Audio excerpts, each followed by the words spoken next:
Amposta destinarà aquest any una partida econòmica per concedir subvencions per costejar la plusvàlua de les famílies que es troben en una situació econòmica molt precària i no poden fer front a aquest impost. En cas d'embargament o dació en pagament, l'Ajuntament es farà càrrec de la quantia total de la plusvàlua. Aquelles persones que han de pagar una plusvàlua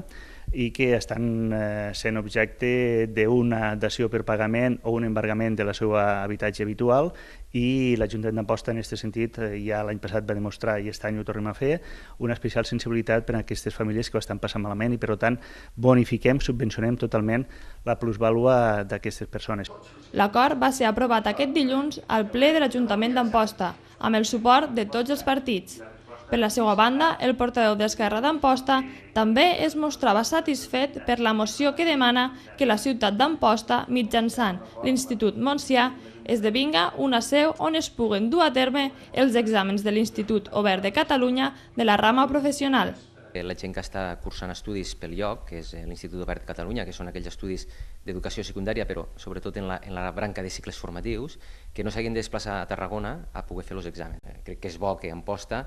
faci una reclamació com a ciutat referent que és del territori en matèria d'educació, d'oferir espais perquè la gent del territori pugui vindre aquí a fer aquests exàmens de cicles formatius. El ple també va fer una defensa de l'autonomia local davant la reforma prevista pel govern estatal de racionalització i sostenibilitat de l'administració local.